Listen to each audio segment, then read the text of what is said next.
اسلامی تاریخ بڑی اہم تاریخ ہے۔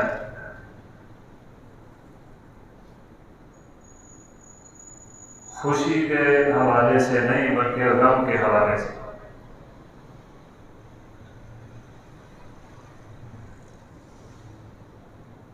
آج کے دن یعنی آج کی تاریخ پر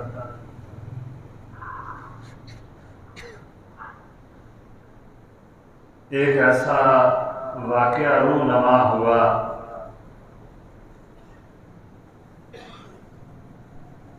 ایک ایسی عظیم شخصیت کی شہادت ہوئی، ایسی مظلومانہ اور دردناک شہادت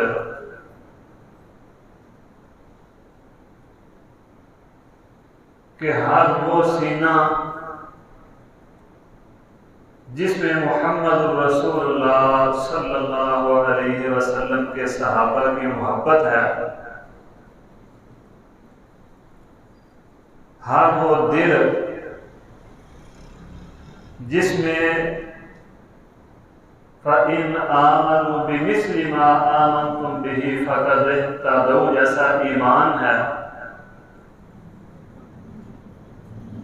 وہ آج بھی غم کے مارے اس سانحہ کو یاد کر کے نڈال ہوتا ہے۔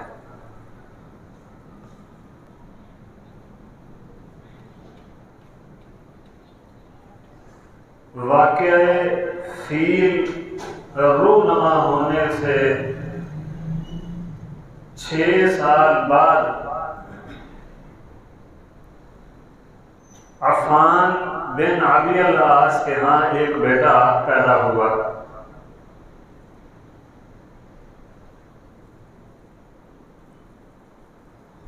بڑا ہی خوبصورت بیٹا تھا، اظہار و قربانی، صداقت و امانت، حیا کا خوگر بیٹا، میری مراد امیر المومنین سیدنا عثمان بن عفان رضی اللہ عنہ وارضاہ۔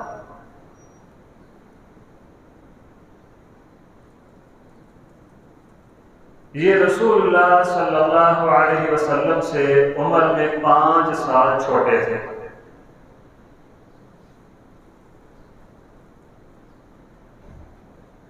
نبی صلی اللہ علیہ وسلم نے جب ابو بکر صدیق رضی اللہ عنہ کو اسلام کی دعوت دی تو انہوں نے قبول کی۔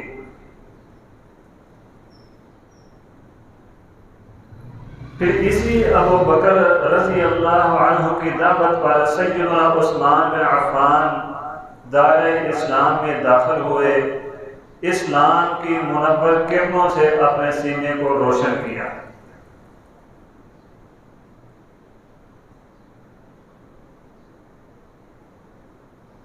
دل انتہائی نرم تھا، اتنا نرم دل رکھتے تھے کہ قبرستان کے پاس سے گزرتے تو شہر خاموشاں کو دیکھ کر رونا شروع کر دیتے، رو رو کر آنسوں سے داڑھی بھیگ جاتی۔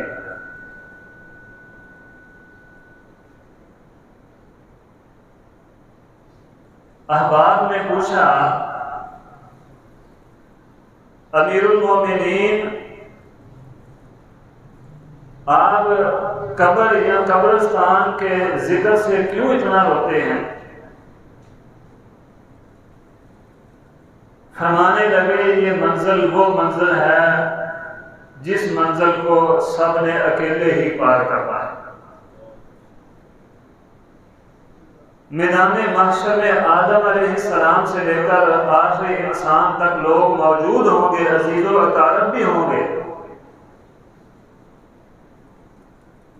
اللہ نہ کرے، کروڑہاں بار اللہ نہ کرے، اگر جہنم میں چلے جائے کوئی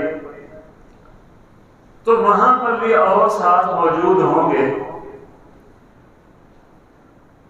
لیکن قبر ایک ایسی منزل ہے کہ ہر کسی نے اکیلے جانا ہے۔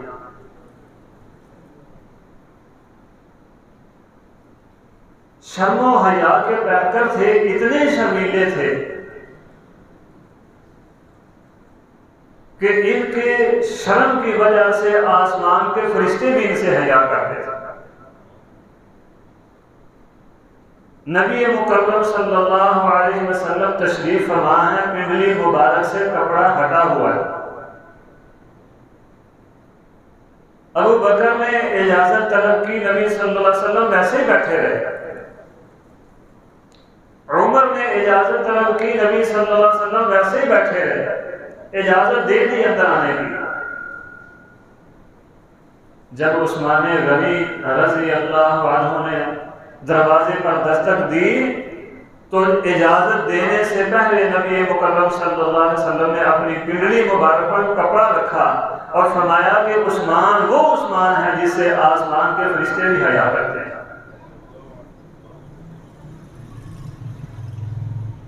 اللہ اکبر کبیرہ، کامیاب اور ہر دن عزیز تاجر تھے، اتنے کامیاب تاجر تھے کہ مدینہ منورہ میں قحط سالی کا سماں پیدا ہو گیا۔ عثمان غنی کے 20 اونٹ غلے سے مدینے میں آئے تو بڑے بڑے تاجروں نے دگنی قیمت پر وہ خریدنے چاہے۔ ہر تاجر کو ایک ہی جواب تھا کہ مجھے اس سے زیادہ ملتا ہے۔ تاجروں نے پوچھا بھئی ہم سے پہلے اور ہم سے زیادہ قیمت لگانے والا وہ ہے کون ہے، ذرا بتا تو دے۔ فرمایا وہ عرش عظیم کا رب ہے جو مجھے کم از کم 700 گنا دیتا ہے۔ سارے کے سارے اونٹ بما غلہ بما ساز و سامان کائنات کے رب کے لیے وقف کر دیے۔ ایسے کامیاب تاجر تھے۔ اللہ اکبر کبیرہ، اور پاک دامن ایسے کہ اسلام سے پہلے بھی نہ کبھی شراب کو ہاتھ لگایا تھا، نہ کبھی زنا کے قریب گئے تھے۔ میرے نوجوان ساتھیوں اور میرے بزرگوں جو جوانی کو گزار چکے ہیں، مجھ سمیت اپنے اپنے گریبانوں میں جان کر دیکھیں، ہم میں سے کوئی ایسا ہے جس کی جوانی اسلام میں پیدا ہونے کے باوجود اتنی پاک صاف ہو؟ جب ہر طرف زنا عام تھا، شراب حرام بھی نہیں تھی،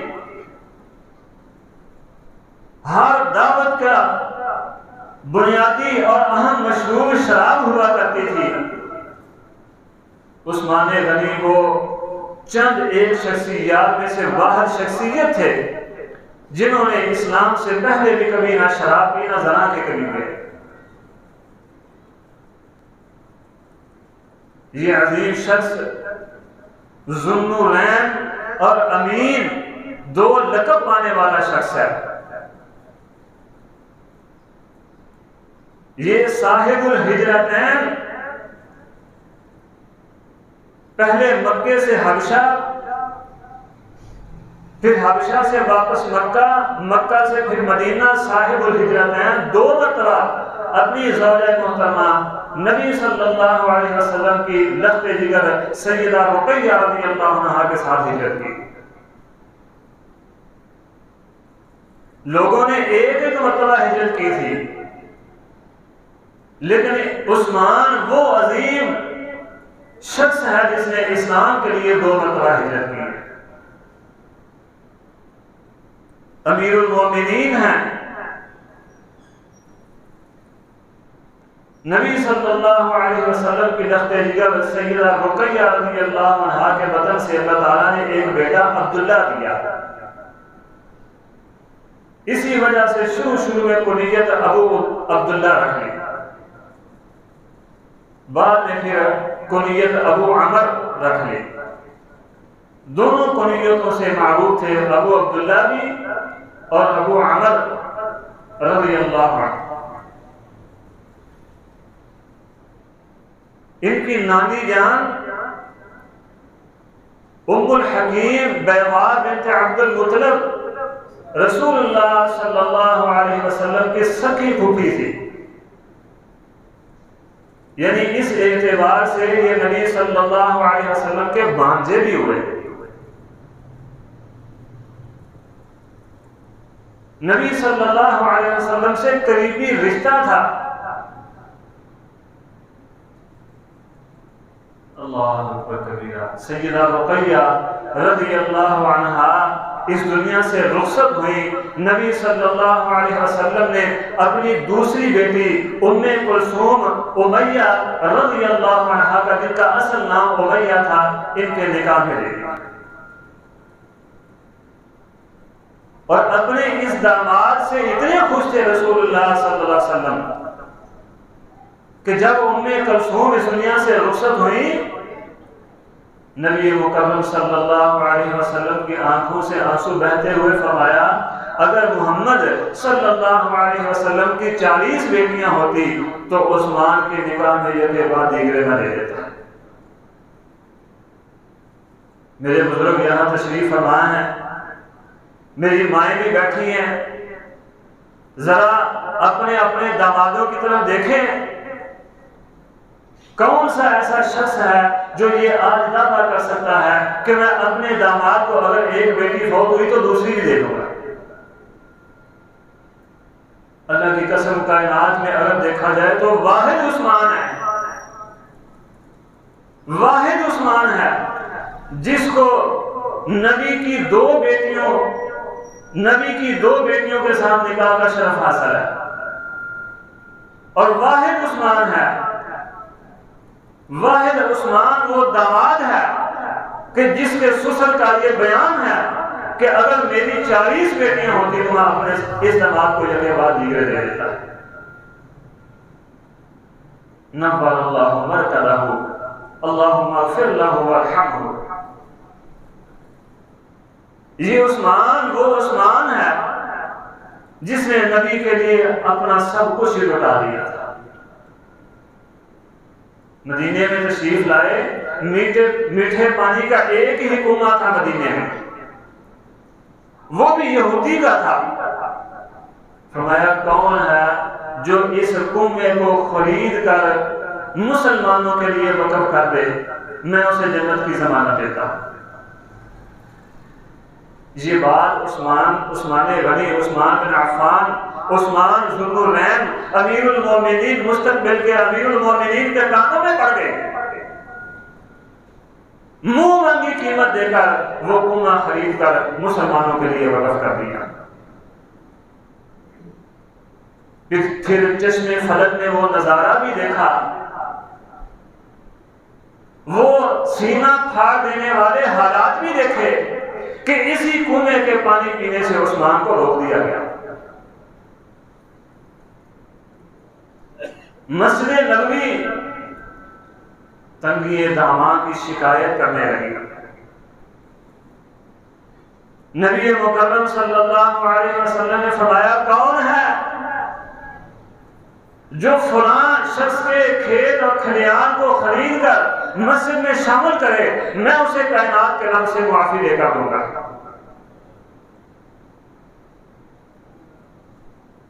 میرے بزرگوں اور ساتھیوں نے ایک مسلح خرید کر مدرسے کے لیے وقف کیا ہے، لوگ نماز پڑھیں گے قیامت تک اجر و ثواب جاری رہے گا۔ عثمان نے پورا کھلیان خرید کر مسجد نبوی کے لیے، جہاں ایک نماز 50,000 نمازوں کے برابر ہے، خرید کر مسجد کے لیے وقف کر دیا۔ اللہم نبر قبرہ، اللہم وسع قبرہ۔ اللہ کی قسم عثمان کے لیے ہمیں دعائیں کرنے کی ضرورت نہیں، عثمان ہماری دعاؤں کا محتاج نہیں، ہم شرف سمجھتے ہیں عثمان کے لیے دعا کرنا۔ عثمان تو وہ عثمان ہے جیش العسرہ کے لیے اعلان کیا، لوگوں میدان جہاد کے لیے جانا ہے، حالات بڑے سخت ہیں، گرمی بڑی سخت ہے، کون ہے جو مجاہدین کے لیے زاد راہ اور سواریوں کی تیاری کرتا ہے؟ عثمان بن عفان اٹھے، عرض کی اللہ کے نبی 100 اونٹ میرے. فرمایا ابھی اور ضرورت ہے. فرمایا 100 اور. فرمایا عثمان ابھی اور ضرورت ہے. ممبر پر تشریف فرمایا ہے. عرض کی اللہ کے نبی 1 اور. 300 کر دیے. یہاں تک کہ 800 اونٹ اکیلے عثمان نے دیے. نبوت والی زبان سے نکلا, وما ينطق عن الهوى والی زبان سے نکلا. عثمان ابھی اور ضرورت ہے. عرض کی اللہ کے نبی سے 100 گھوڑے بھی میری طرف سے دے. فرمایا عثمان ابھی اور ضرورت. جو پاس سکے تھے, جو درہم و دینار تھے, وہ نبی مکرم کی جولی میں ڈال دیے. یوں ہوا میں اچھال رہے ہیں اور ساتھ فرما رہے ہیں عثمان آج کے بعد تو کوئی بھی عمل نہ کر, اللہ کی قسم تجھے کوئی بھی نقصان نہیں ہوگا. تو کوئی بھی نیکی نہ کر, تو پھر بھی جنتی ہے. اللہ اکبر کبیرہ.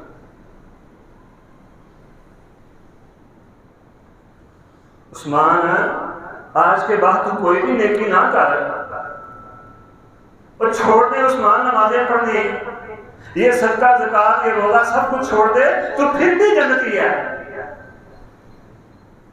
آج یہ جو قرآن ہم پڑھتے ہیں نا, قرآن یہ بھی عثمان غنی کا ہمارے اوپر احسان ہے کہ اس عثمان غنی نے جمع کر کے امت کے لیے رکھ دیا. وگرنہ سیدنا حذیفہ رضی اللہ عنہ کی پیشین گوئی کے مطابق جس طرح یہود و نصارہ کی کتابوں کا حال ہے, ویسے ہی ہمارے قرآن کا بھی حال ہوتا. پاکستان کا قرآن اور ہوتا, افغانستان کا اور ہوتا, ہندوستان کا اور ہوتا, عرب والوں کا اور ہوتا, عجم والوں کا اور ہوتا. یہ قرآن بھی, یہ جو کتاب کی صورت میں ہمارے پاس آج موجود ہے, یہ بھی عثمان غنی کا احسان ہے کہ امت کو ایک قرآن پر جمع کر دیا ہے, ایک قرات پر جمع کر دیا ہے. وگرنہ میری قرات اور ہوتی, آپ کی اور ہوتی, عرب والوں کی اور ہوتی, عجم والوں کی اور ہوتی, گوروں کی اور ہوتی, کانوں کی اور ہوتی. وہ قرآن جس کی حفاظت کی ذمہ داری کائنات کے رب نے ان الفاظ کے ساتھ لی تھی, انا نحن نزلنا الذکر وانا لہ لحافظون. میرے دوستوں اور ساتھیوں, یہ عثمان غنی رضی اللہ عنہ وہ عثمان ہے جس نے اسلامی بحریہ سب سے پہلے قائم کی تھی. اللہ اکبر کبیرہ. باتیں بہت ساری ہیں, وقت اجازت نہیں دیتا. منصب خلافت پر فائز ہوئے, نبی صلی اللہ علیہ وسلم نے پہلے پیشین گوئی کی تھی, عثمان تجھ سے تو ایک کرتا پہنے گا, لوگ وہ اتارنے کی کوشش کریں گے, وہ کرتا اتارنا نہیں تمہیں. مراد تھی خلافت کا کرتا, خلافت کی قمیض. پہلے 6 سال بڑے پرامن گزرے, پھر اسلام کی بڑھتی ہوئی فتوحات کو دیکھ کر, اسلام کی بڑھتی ہوئی فتوحات کو دیکھ کر عالم کفر برداشت نہ کر سکا. برداشت تو پہلے دن سے نہیں تھی, لیکن اب موقع مل گیا تھا کیونکہ امیر المومنین بڑا نرم دن ہے. اہل مصر, اہل بصرہ اور اہل کوفہ کے باغیوں نے بغاوت شروع کر دی, امیر المومنین کے خلاف مہم شروع کر دی. عثمان یہ بھی کرتا ہے, عثمان کا یہ کام بھی سنت کے خلاف, عثمان کا یہ عمل بھی سنت کے خلاف. یہاں تک کہہ دیا یہ جو کتاب جمع کرتی ہے ایک جگہ پر, قرآن جمع کر دیا ہے, یہ کتاب یہ عمل بھی سنت کے خلاف ہے, جمع نہیں کرنی چاہیے تھی اسے. عثمان غنی رضی اللہ عنہ نے ہر اعتراض کا جواب دیا, لیکن مقصد تو اعتراض تھا ہی نہیں. مقصد تو اسلام کو نقصان پہنچانا تھا. حضرت عثمان غنی رضی اللہ عنہ اپنے گھر میں قید کر دیے گئے. 700 صحابہ موجود تھے پاس, جو باری باری اجازت طلب کرتے تھے، امیر المومنین حکم دے ان کی گردنیں اڑا دیتے ہیں، لیکن عثمان غنی نے نبی صلی اللہ علیہ وسلم سے ایسی محبت کی تھی کہ نبی کے شہر مدینے کو میدان جنگ نہیں بننے دیا۔ آج ہم ایسے ظالم ہیں، اللہ کی قسم، اللہ کے گھر مسجدوں کو میدان جنگ بنا لیتے ہیں۔ اللہ کے گھر مسجدیں ہم نمازیوں کے فساد سے محفوظ نہیں ہیں۔ عثمان غنی نے مدینہ المنورہ، مدینہ الرسول کو میدان جنگ نہیں بننے دیا۔ یہ 700 وہ عظیم نفوس قدسیہ تھے، یہ وہ اسلام کی تیز آندھی تھی جس طرف چلتی تھی کفر کے ایوانوں کو زمین بوس کر دیتی تھی۔ لیکن امیر کی اطاعت ایسی تھی، عبداللہ بن عمر آئے، علی المرتضیٰ آئے، حسن و حسین آئے، اجازت دیں ہم ان کی گردنیں اڑا دیتے ہیں، یہ جو باغی اور فسادی ہیں ہم ان کو ختم کر دیں گے۔ میں نہیں، عثمان اس کی اجازت نہیں دیتا، اور ساتھ فرمایا اللہ کی قسم میرا سب سے بڑا حمایتی وہ ہے جس کی تلوار مدینے میں میری حمایت کے لیے باہر نہیں نکلے گی۔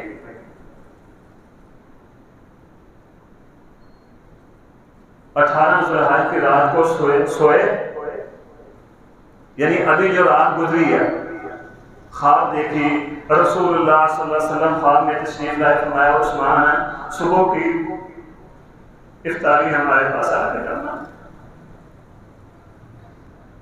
عثمان صبح افطاری ہمارے پاس آ کر کرنا۔ اللہ اکبر کبیرہ۔ صبح ہوئی، افطاری کے عین قریب عصر اور مغرب کے درمیان میں اسلام کے ان دشمنوں میں سے ایک دشمن قصر خلافت میں داخل ہوا، امیر المومنین کے گھر میں داخل ہوا اور آ کر امیر المومنین کا گلا دبا دیا۔ اتنا دبایا کہ باہر آ کے خود بتاتا ہے، کہتا ہے اللہ کی قسم اس بندے کی حلق سے زیادہ نرم آج تک میں نے کوئی چیز نہیں دیکھی، یہ تو اس طرح تڑپ رہا تھا جس طرح سانپ اپنی موت کے وقت تڑپتا ہے۔ یعنی شہادت سے پہلے عثمان غنی کو تڑپایا بھی گیا۔ کون عثمان غنی؟ کس عثمان غنی کو تڑپایا گیا ہے؟ جو جبل احد پر کھڑا تھا، جبل احد میں ہلنے کی کوشش کی، نبی مکرم نے اپنی ایڑی مار کر کہا جبل احد ٹھہر جا، تیرے اوپر شہید کھڑا ہے۔ وہ باہر نکلا، ایک اور آ گیا، اس نے تلوار کا وار کیا، عثمان غنی رضی اللہ عنہ نے ہاتھ سے روکا اور ہاتھ کٹ گیا۔ فرمایا اللہ کی قسم یہ ہاتھ جو تو نے آج کاٹ دیا ہے یہ وہ ہاتھ ہے جس نے قرآن کی مفصل سورتوں کی کتابت کی ہے رسول اللہ صلی اللہ علیہ وسلم کے سامنے۔ دوسرا بار کیا تو عثمان غنی رضی اللہ عنہ نور اللہ مرکزہ اللہم اغفر لہ وارحمہ وعافہ واعف عنہ اللہم وسع قبرہ۔ عثمان غنی افطاری کرنے کے لیے میرے اور اپنے محبوب محمد رسول اللہ صلی اللہ علیہ وسلم کے پاس آپ کی خدمت میں جنت میں حاضر ہوئے۔ انا للہ و انا الیہ راجعون۔ حضرت عثمان غنی امیر المومنین عثمان غنی ذوالنورین عثمان غنی کا دفاع کرتے ہوئے علی المرتضیٰ کے 2 شہزادے، صرف علی المرتضیٰ کے نہیں جنت کے شہزادے، نبی صلی اللہ علیہ وسلم کے 2 خود حسنین کریمین بھی زخمی ہوئے۔ کسی نے علی المرتضیٰ کو بتایا علی مقام مربد میں ام المومنین سیدہ عائشہ رضی اللہ عنہا قاتلین عثمان پر لعنت کر رہی ہیں۔ ام المومنین سیدہ عائشہ رضی اللہ عنہا قاتلین عثمان پر لعنت کر رہی ہیں۔ علی المرتضیٰ کھڑے ہوئے، مصنف ابن ابی شیبہ کے الفاظ ہیں، فرمایا لعن اللہ قتلۃ عثمان، اللہ لعنت کرے عثمان کے قتل کرنے والوں پر۔ میدانوں میں بھی، پہاڑوں میں بھی، خشکی میں بھی اور پانیوں میں بھی، یعنی اگر یہ میدان میں جائیں اللہ ان پر وہاں بھی رحمت کرے، یہ پہاڑوں پر جائیں اللہ ان پر وہاں بھی رحمت کرے، یہ قاتلین عثمان صحراؤں میں چلے جائیں، خشکیوں میں چلے جائیں اللہ وہاں بھی ان پر رحمت کرے، اگر یہ پانیوں میں چلے جائیں اللہ وہاں بھی ان پر رحمت کرے۔ اقول قولی ھذا واستغفر اللہ لی ولکم ولسائر المسلمین واستغفروہ انہ هو الغفور الرحیم۔